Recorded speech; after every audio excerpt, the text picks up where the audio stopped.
السلام علیکم ورحمۃ اللہ وبرکاتہ۔ دوستوں، امید کرتا ہوں آپ خیریت سے ہوں گے۔ میں ہوں محمد مقصود قاسمی اور آپ دیکھ رہے ہیں باغ مدینہ یوٹیوب چینل۔ قرآن کریم حفظ کرانے والے استاذ کو 11 لاکھ روپے دیے گئے۔ Meerut staff reporter.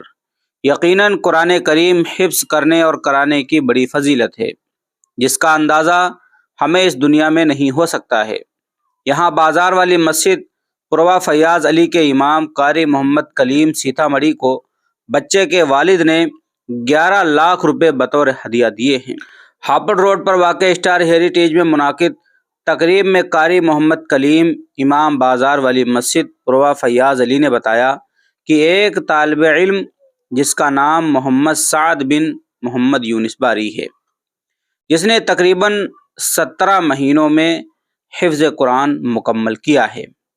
حفظ قرآن کی تکمیل کی خوشی میں بچے کے والد نے مسجد کے امام کو 11 لاکھ روپے ہدیہ کیا ہے، جس میں سے 5 لاکھ روپے موقع پر نقد دیے ہیں، باقی 6 لاکھ روپے کا چیک بھی دے دیا ہے، جو اس وقت ادا کیا جائے گا جب بچہ تراویح میں قرآن کریم سنائے گا۔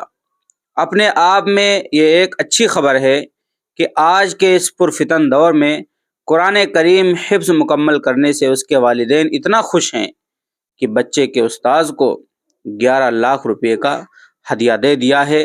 واقعی یہ بچے کے والدین کی طرف سے بہت بڑا کارنامہ ہے، جو اس وقت سوشل میڈیا کے اوپر خوب وائرل ہو رہا ہے، اور لوگ اس کے والد صاحب کی خوب تعریف کر رہے ہیں، اور یہ بات کہنے پر مجبور ہیں کہ ایسے ہی والدین کو ہونا چاہیے کہ جو استاد اس بچے کی تربیت کرتا ہے، اس کو گویا کہ چھوٹے سے پالتا ہے، ہر ایک چیز اس کو سکھاتا ہے، کیسے کس چیز کو پڑھنا ہے، کیسے کسی کا ادب کرنا ہے، کیسے قرآن کریم پڑھنا ہے، ساری بیسک چیزیں اس کو شروعات سے سکھاتا ہے، اور پھر ایک دن اس کی زندگی میں ایسا آتا ہے کہ ایک بچے کو حافظ قرآن بنا دیتا ہے۔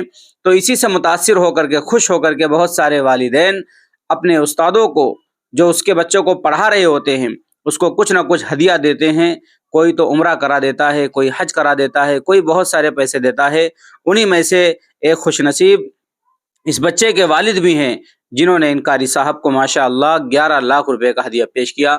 اللہ سے ہم دعا کرتے ہیں اللہ تبارک و تعالیٰ ان کے ہدیوں کو قبول فرمائیں، اور جو قاری صاحب ہیں انہیں آئندہ بھی اسی طریقے سے بچوں کو قرآن کریم حفظ کرانے کی توفیق عطا فرمائیں، اور ہم سب کو بھی اللہ تبارک و تعالیٰ توفیق عطا فرمائیں کہ ہم لوگ بھی اپنے بچوں کو زیادہ سے زیادہ مدرسوں میں داخل کریں، اور زیادہ سے زیادہ حافظ قرآن عالم دین بنائیں۔ اب آپ حضرات کا اس خبر کے متعلق کیا کہنا ہے؟